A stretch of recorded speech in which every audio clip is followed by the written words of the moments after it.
خواتین و حضرات السلام علیکم۔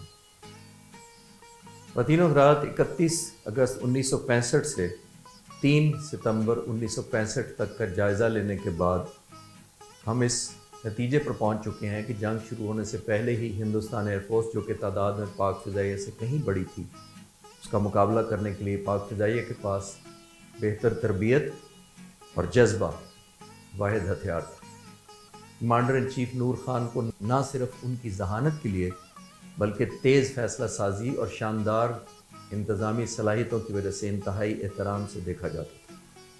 انہوں نے 4 ستمبر کو ایک پریس کانفرنس سے خطاب کرتے ہوئے کہا، تعداد میں برتری فضائی جنگوں کا فیصلہ نہیں کرتی، بلکہ بہتر تربیت، بلند حوصلے اور سب سے بڑھ کر لڑائی کا جذبہ اصل فیصلہ کن عوامل ہوتے ہیں۔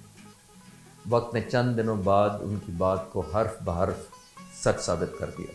کامبیٹ ایئر پیٹرولنگ پیٹرن کچھ یوں تھا کہ ہندوستانی ایئر فورس کے لیے F-86 طیاروں کو آسان ہدف کے طور پر پیش کیا جائے اور ان طیاروں کی طرف بڑھنے کی صورت میں F-104 کے ذریعے دشمن پر حملہ کیا جائے۔ اس موقع پر پاکستانی سرحدوں کے قریب تقریباً 150 ہندوستانی جہازوں کی موجودگی کے باوجود کوئی قابل ذکر کارروائی 4 ستمبر کو نظر نہ آئی۔ دوسری طرف پاک فضائیہ نے اپنے اثاثے محتاط انداز میں استعمال کرنے کے پلان کے تحت اپنے پائلٹس کو یہ اجازت نہیں دی تھی کہ بھارتی طیاروں کا پیچھا کرتے ہوئے عالمی سرحد کو عبور کر کے ہندوستانی حدود میں داخل ہوں۔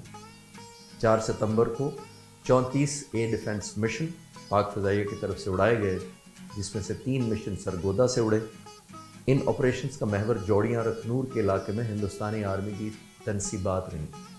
4 ستمبر کو پاک فضائیہ نے پاکستان آرمی کی درخواست پر ہندوستانی افواج کی نقل و حرکت کا جائزہ لینے کے لیے RT-33 ریکانسنس جہاز کے ذریعے 2 مشن اڑائے۔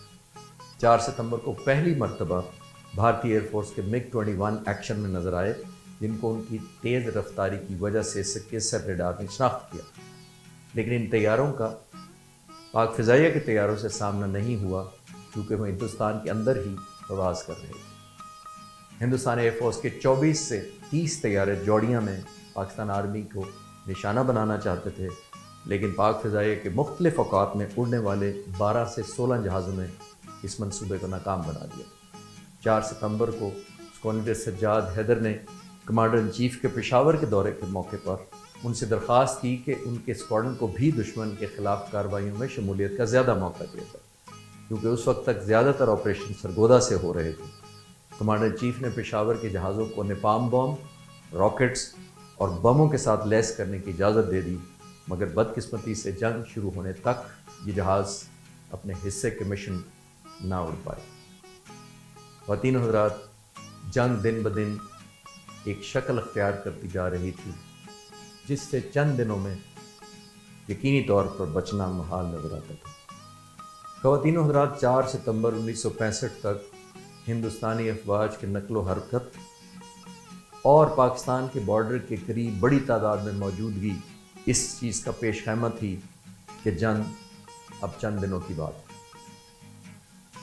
اگلی قسط میں ہم دیکھیں گے کہ جنگ کس طرح انفولڈ ہوا چاہتی ہے۔ پاکستان ایئر فورس زندہ باد، پاکستان پائندہ باد۔